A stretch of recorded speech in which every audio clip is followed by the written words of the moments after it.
Hello, everybody, and inside today's episode of Locked On Canadiens, it is the end of the Prospect Showcase in Buffalo. The Habs wrapped up against the Senators. I have your recap from that, who impressed in Monday's game, and my final Prospect Showcase thoughts. All that and more inside today's show. You are Locked On Canadiens, your daily podcast on the Montreal Canadiens, part of the Locked On Podcast Network, your team every day.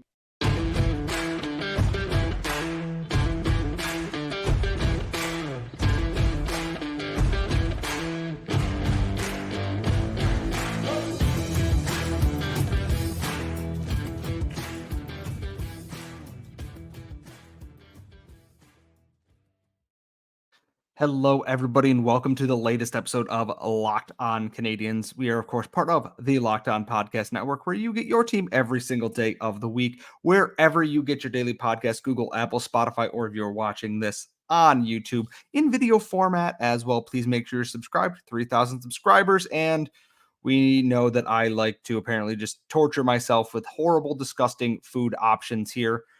I am your host for today's show. I am Scott Mell. I am flying solo. I'm recording this 40 minutes after the Montreal Canadiens played their last game of the NHL Prospect Challenge, Showcase, whatever you want to call it, here in Buffalo, New York. They came away with a 2-1 win over the Ottawa Senators on Monday afternoon in what was a chippy, as expected game, and a little bit lower scoring than I think many of us would have potentially expected here. And the scoreline does not belay the actual impact of this entire game here. And I think people are going to look at it and go, they only scored 2 goals against the Senators like C team here. And yes, it was not, the Senators did not play, I think, any of their big prospect stars, if you can call Tyler Boucher that. Levi Marilinen, who was in net for them, was outstanding in this. The Canadiens rolled out a pretty strong lineup there, highlighted by the top line of Owen Beck, Sean Farrell, and Joshua Waugh. The Canadiens played a very good game today across the board. It was a good team effort kind of game, and one that looked like it was going to slip away from them for a little bit because they allowed the first goal of the game, a shorthanded goal to the Senators on the game's first power play there. And it was just one of those things that just didn't really kind of expect it. It was a cleared puck out of the zone, and William Trudeau is tracking back for it like he would. And the guy just had one more step on him than I think he had anticipated. Snapped one by goaltender Jan Spunar, who was in net today for the Canadiens. He is here on just more camp tryout kind of thing there. I thought he was solid across the board in net today for someone that I know nothing about coming into this, to be quite honest with you. And the Canadiens, though, just were all effort. It was just continuous, like waves on a beach, just wave after wave of things here. And I think it was Mark Dumont who counted it. By the end of the game, they had hit 6 posts in this game here. Logan Mailloux had 3 posts on his own, I'm pretty sure, by the end of the game there. This was a game that probably should have been a blowout, was not, but was also kind of never really in doubt, I guess. The Canadiens kept it simple for the most part, is that it was dialing things in. It was a lot of inner team play. There was a lot of getting together in that regard. And I was impressed by what they did in a game where when things aren't going your way, you tend to get frustrated, you make mistakes, you do things that you normally wouldn't. And they kind of kept their, pardon the pun here, eyes on the prize a little bit. I was really impressed across the board. We'll talk about some of my actual player impressions as we get on in the show here. I came away very impressed with the composure of the team here because it was chippy. Riley McKay made a very bad mistake going after Toure on the Senators team there, and he wanted a fight. He got one, and he found a very, very tough customer. He found out the hard way. Florian Xhekaj was involved, as everyone expected. And after the game, he was asked about it, and he said, the staff here is like, hey, this is what happened last year. They're probably going to remember that. Everyone, for the most part, outside of those little instances, was composed. And I think that's a crucial word here. And it was mentioned a lot in the post-game press conferences too, is that younger players who might not have things going their way. Logan Mailloux was asked after the game, just hitting all those posts, is there a little bit of frustration in that? Or, did you feel frustrated not getting? He's like, you shake the rust off. You're doing the right things. It's just a matter of inches there. And for this Canadiens team, everything was just solid. One thing after the other down the line there. Breakouts made sense. There was a lot of communication going here, with passes coming across the zone, the reads, the communication, and just positioning of everything too. You have Owen Beck talking to defensemen. You had Xhekaj yesterday directing defenses to make things happen and have bigger opportunities here. And I think that's a very crucial thing here, is that everyone talked about how well they were able to communicate with people. David Reinbacher mentioned it with William Trudeau. Mailloux and Struble both mentioned it about each other on separate days here, is that the team is communicating that they are working and striving to do the right things in every single game here. It's not always going to be pretty. And this game, admittedly, probably would have bored the tears off of some people. But the Canadiens nearly tripled up the Senators in shot attempts in this game here. And like I said, with 6 goalposts, they were probably unfortunate to not win this game by 2 or 3 goals. Sean Farrell with a between the legs chance, guys off the post, guys in scrambles. Like I said, Levi Marilainen was phenomenal for the Senators in this game. By far the best I've seen any of their players look in this tournament. And if you're a Habs fan or a Rocket fan, you know that the frustration of we piled up 40 shots on net and couldn't get a win across the board. I think the phrase for this tournament is effort. In Friday's loss to the Sabres, lack of effort in some circumstances turned into goals for the team that was hustling and trying, even, if it's a last-ditch effort. Matt Savoy's 2 goals were just pure effort and trying things to make something happen. And we saw a lot of that in this game. Jan Myšak's goal was just in the middle, just chipping away, hammering away, getting across the line. Riley Kidneys was working in the slot and being patient, using the effort to find a proper outlet for his chance there. And those were the 2 goal scorers. It wasn't a flashy thing, but I'm okay with that. A hallmark of a good team, is one that can shut the door defensively in a game that they're putting up shots. Eventually the dam breaks, but they're not bleeding them against. The Canadiens kept the Senators to the outside very well. Going into the third period, or at the beginning of the third period, shots were 32-10 at one point. And that's just a rolling effort, is line after line getting shots. Guys like Ty Smolanic are drawing penalties. Miguel Torini is drawing penalties. Little things that make coaches stand up and notice that you are trying on every shift. Miguel Torini drew 2 penalties today, and that was off of just his effort and hustle with or without the puck, cutting, doing things the defense doesn't expect. And coaches appreciate that. Ty Smolanic drew a penalty behind the net. He's working, keeping the puck along the board so much that eventually the only way his opponent can slow him down is with a hook, hold, or whatever you want to call it. They did a very good job there. And I think Jean-Francois Houle is going to be very happy with what he saw from the prospects here. They didn't pile up as many goals as they did last year. That's okay. It's not the end of the world that they didn't score a million goals in this tournament. Because here's the thing, is it's about building blocks. And I think this was a really solid weekend for them. They played a really strong high-end team in the Sabres, and they tried to go blow for them, and they did well. And then just sometimes that talent separation changes things. Against the Bruins, a team that they were probably a step better than, but, had some competitiveness in them, some feistiness that made it a tough game. They came back and they beat them. And then against the Senators, a game that was chippy, it was a talent mismatch, but you still have to win those games there. And they did. It's a pretty solid weekend overall. They end the tournament 2-1-0.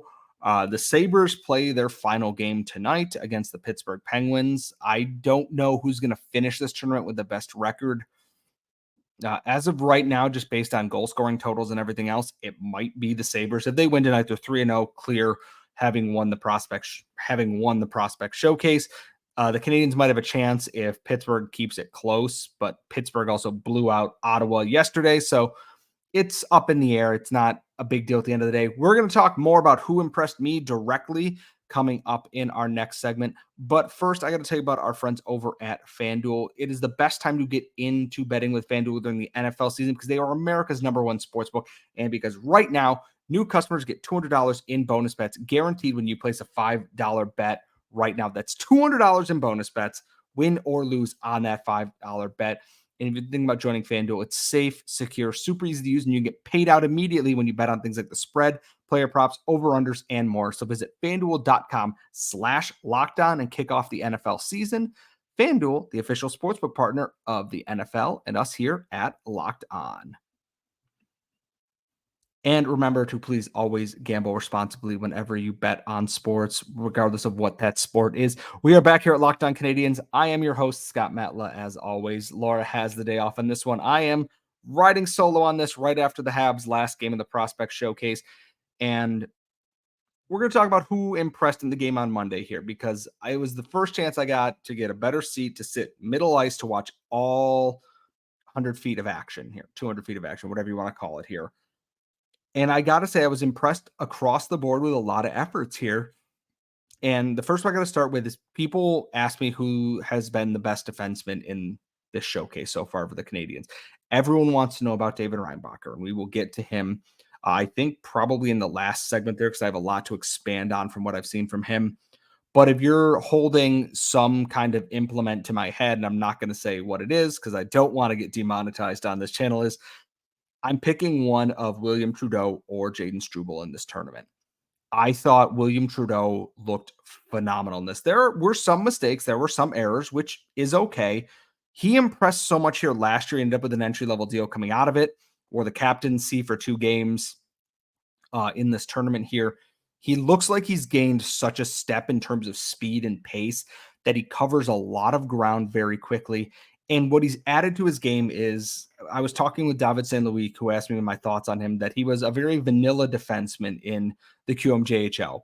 There's not a lot of flash. There's not a lot of sizzle to his game. He is just solid, consistent, good first pass, gets some points, secondary assists, etc. William Trudeau was everywhere, and he was quick. Fastest on the team? Probably not, because there were a couple of other guys I thought were faster, but watching Trudeau fly up the ice, fly back down the ice defensively, he made a lot of plays that I really enjoyed, especially in this Senators game here. I thought he was everywhere that he needed to be, and he was consistent everywhere that he needed to be in this. He added a little bit of sizzle and flash to his game, and I think it's a good thing to have seen that now, is that I look at what he did and I go, yes, that is what I want to see from someone who's going to be a big piece of the Rocket this year. He was last year. And Jayden Struble on the other side of things, you don't notice everything he's doing because he does it so well consistently. Against the Senators, he had a cross-checking penalty, which is first, real misstep of the entire showcase. But his skating ability for a guy who is built like a brick poop house like he is, and I can't say the other word because I don't want to get us, an explicit tag on this, but he's built like brick. He is strong. He is fearsome on his skates, and he knows how to use his body well with timing against opponents. He is going to be someone very special for the Rocket this year. He's going to be very consistent in that regard, in that he skates well, cuts the play well, and he just makes the smart reads. When I watched him and Jordan Harris at Northeastern, Jordan Harris seemed to be the more cerebral one here in that. Smart play, smooth skating, good positioning, just well-oiled and timed. And Jayden Struble was just, I'm going to Leroy Jenkins this down the ice here. He's refined that. He has that aggressive edge, but he's honed it into a way in this game here that it's like, it's not crossing a reckless line. He is aggressive within the bounds that make him a truly effective hockey player. He has very good vision. He's good at moving the puck along there. Because he's so strong, it's hard to move him on board battles. His pairing with Logan Mailloux was phenomenal in the last 2 games. And I do think it's a big reason why Logan Mailloux has had 2 very good games. He was everywhere in this game against Ottawa as well. He hit at least 2 or 3 posts on his own. He was very good at what they needed him to do. Post-game, he talked about how there was some nervousness, some, rust to shake off first couple games in 5 months. Having good communication and everything out there is just what he wanted. There's still work to be done in the rest of his game. They're working on defensive and just some reads and things. But from the game he played Friday to the game he played Monday, it was night and day. And we saw with someone like Matthias Norlinder last year and Caden Gooley and Justin Barron and that they shake the nerves off and they get better as the game goes on. Goalie again was fantastic. Spoonar, I don't know much about him, but I thought he played well again. That's 3 quality starts from 3 goalies for the Habs in this. One of the other things I want to talk about is Miguel Torini, who was playing defense in this game. He's not big. He's not big, but he's smart with his angles. He's very good at being a rover out there. I don't think he's going to win any defensive prowess awards, but I do think he's going to frustrate the hell out of other teams in the AHL this year. He skates extremely well. He put up 80 points as a defenseman in his last year in the QMJHL, playing for, I believe it was Acadie Bathurst, the Teton. And he just does the little things that you love to see from someone who's aggressive. He will jump into the play. He will make things happen. And that effort, like I said, forces teams to take penalties to slow him down, even in his own half of the ice.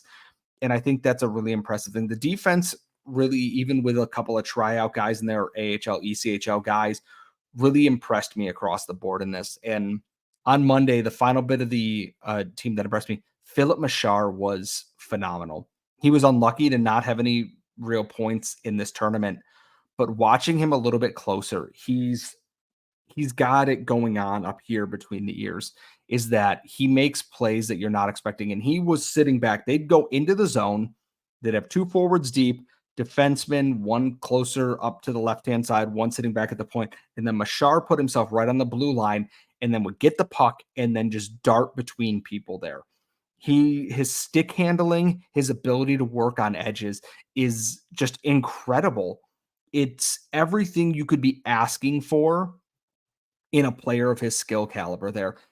Jean-Francois, who also mentioned, he's like, you can't just do it with skill, but he used more of his physicality here and did really good things. Same with Sean Farrell, that they play a very smart game, but at the same time, you got to add a little bit of a physical element to it because the next level is going to be tough. Riley Kidney looked a lot better than his first game too. I noticed him a lot more. And Jan Mysak was great once again, just 100% effort. The only part of this game I really didn't like was Riley McKay. Basically, when he got into his fight, the Senators kind of went, okay, after every whistle or if he's around there, just start agitating him because eventually that fuse is just going to go off. And to their credit, it kind of worked. They did the same thing with Florian Xhekaj, who, as he said post-game, he was aware this was the thing that was going to happen. He punched, I believe it was Connor Clattenburg in the face after Clattenburg kind of started something after the whistle. He then skated with a guy like in the crook of his arm, just kind of like skating towards the net, holding on to him, and just kind of popped his helmet off. And it was the helmet pop that I think drew him an extra roughing penalty there.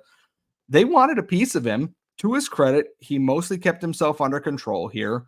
Canadiens penalty kill did a good job keeping him out of the box. At the tournament next year, my biggest thing is maybe you don't probably need to bring a guy like John Parker Jones, if we're being honest, because I didn't see the point there. That could have been more ice time for someone else. Maybe not Simoneau, who had played the first 2 games, but another prospect if possible, or another tryout guy kind of in there, I would think. But across the board, a pretty solid Monday. A lot of really good efforts, and I think that's the key word, is that there were efforts. There weren't players I noticed for bad reasons. I liked Ty Smolanik's game. It's the first time I've gotten to really watch him. He's got the energy in there. It's catching up the rest of his game, but I think he's someone that should find a nice home in the AHL this year, assuming they give him a contract, and I imagine they'll at least, try that. He's someone I think could find a lot of success with the Rocket there on a line with someone like Gabriel Bork, maybe he could play a very similar role to what Lucas Condata did, is that he's an energy heavy forechecking guy and can create off of that. we'll see. Main camp starts in just a few days, and I know everybody is excited about that because who doesn't want to see all the boys back on the ice? Coming up on our final segment, though, we're going to go over the showcase as a whole, who I liked the most, who I thought kind of fell a little bit short, and what we can expect maybe going forward. All that's coming up next. But first, everyone should always be empowered to care for themselves and their loved ones during anything unexpected. And that's why Jace Medicals offers the Jace case. It provides 5 life-saving antibiotics for emergency use and gives you peace of mind if you are ever out and you don't have regular access to medicine in an emergency. Jace Medical makes sure that you have the medication on hand, and it's simple. They handle everything from the online evaluation to licensed pharmacy medication delivery and ongoing consultation and care. Don't get caught unprepared. Save more than $360 by getting these life-saving antibiotics with Jace Medical with an additional 20% off using code LOCKEDON at checkout on jacemedical.com.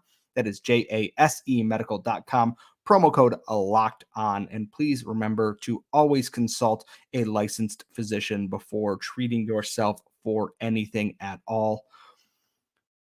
We are back here at Locked On Canadiens. We are going to be wrapping up the show here in just a little bit, but it's the end of the showcase, and everyone wants to know, Scott, how were the hot dogs? They were fine. They're not Bell Center hot dogs, unfortunately, but they fulfilled my lunch need enough that I'm not hangry while recording this podcast. No, then they didn't ask about popcorn or nachos or buffalo wings or anything like that. I will not go on another buffalo wings rant on this podcast today, anyways. They want to know about David Reinbacher, and I got to tell you, I like David Reinbacher. I like him more after having watched him now. I also want to I look at his game and I go, there are a few nervous hiccups in there. Someone who's playing on a smaller ice surface in a little bit more physical league with new teammates coming over from Europe, first time playing with a lot of these guys, like in a competitive situation here. And I thought defensively, with his hockey IQ, I thought, man, positionally, I really liked a lot of what I saw from David Reinbacher. He's never going to, I think, be the guy who wows you. And I mean that in a positive way, is that, like I was talking about with Jayden Struble, that because he makes the right play so often, you just get used to it. And you kind of don't appreciate the little nuances that go with that. I was a really big fan of what I saw from David Reinbacher in this tournament, and I get why the Canadiens went after him. What I would have loved to have seen more of out of everything else here, there's some power plays late in the third period, and he's creeping up into the left circle there, kind of where, call it the Ovi spot, the Shea Weber spot, whatever, where he'd get the puck, and he has a lane on the net there, even with the goaltender kind of squared to him, and he's shot passing to the back post every time. There's a crowd there for the most part in the area, lots of sticks and stuff that can deflect that. And I want him to just sometimes be a little bit more engaged in pulling the trigger there. William Trudeau would get the puck at the point, would cut to a better location, try and put a puck on net or in the slot. Reinbacher was repeatedly trying to go back post there for the tap in, which is great that he can see that lane. I love that he sees that as an opportunity that might be better than his shot, but sometimes I want him to be selfish. I want him to take that opportunity. A lot of other guys on the team kind of played that way. Logan Mailloux did that in this game, is that he saw a shot, he took it. And it almost paid off on 3 separate occasions for him because he hit the post on all those ties at the back post too. Sometimes it pays to be a little selfish. That's all I would ask going forward from that. I thought Reinbacher was smooth, composed.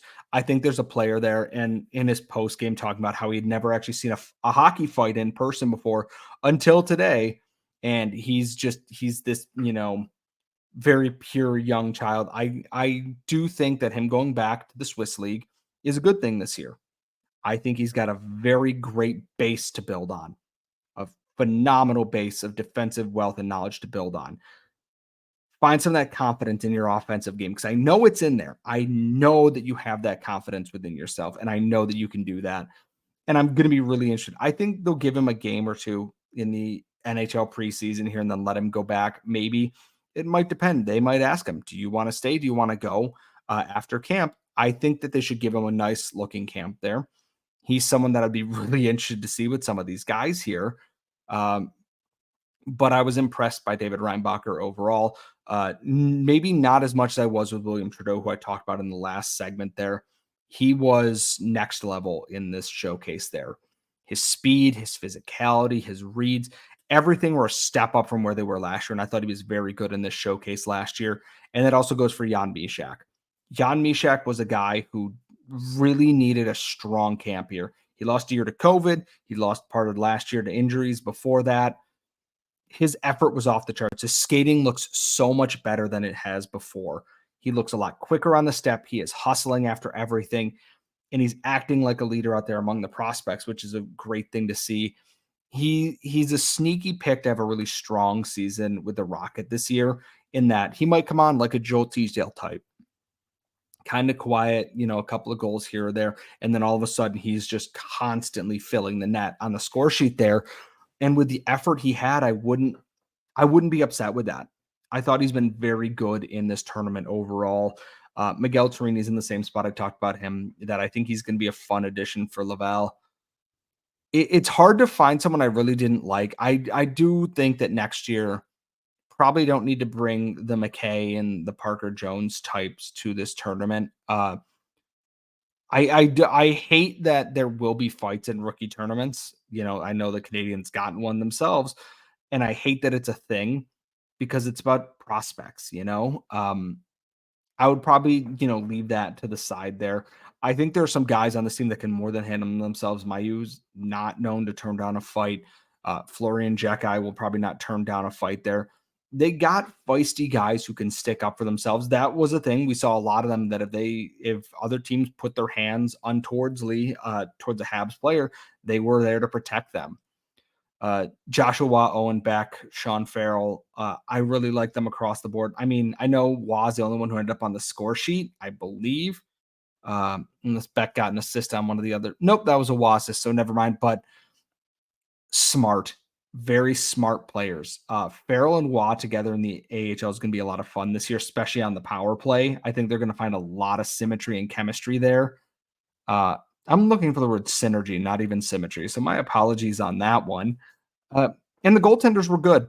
I am excited to watch more of Dobish because he was the most chaotic of the three. But that's also a style. Like I said, we talked to Greg Ballack about that. Dobish impressed me. I was really impressed with the composure of Quentin Miller, even when things weren't going his way on Saturday there. Across the board, really solid showcase for the prospects here. And obviously, there's a few of their top stars who are still missing there. You didn't get to see Lane Hudson. You didn't get to see Adam Engstrom. I'd like to see what someone like a Luke Tuck can do in this kind of tournament there, or even a Luke Middlestat, who could very sneakily come along in the next couple of years here. The upcoming training camp is going to be busy. Obviously, some of the junior guys are going to go. Some of the tryout guys are probably going to get released there after the red and white game, which is fine. I'd keep an eye out for potential contract signings. I think Tice Malanek might get his in the next week or so. I thought he played well enough at this tournament to earn one. If you have any other ones that you want us to shout out, drop them in the comments. Tweet us at @LO_Canadiens. You can tweet me at Scott Matla as well. Please tell all your friends about it. We got plenty of other episodes coming up this week that you're not going to want to miss out on. Trust me. Laura and I put together a couple that leading into this week. She will be taking over the show through the end of this week while I head out of town for some work business, unfortunately. But I want to know who impressed you at the Prospect Showcase, who didn't really impress you, or if you just got questions, please tweet me. Always happy to answer questions. I'm going to be in the car for 7 hours in a couple of days here. So thank you all for tuning in. This has been the end of the Prospect Showcase. Training camp and the preseason are right around the corner. So make sure you subscribe to Locked On Canadiens wherever you get your daily podcast and on YouTube. We will see you all next time.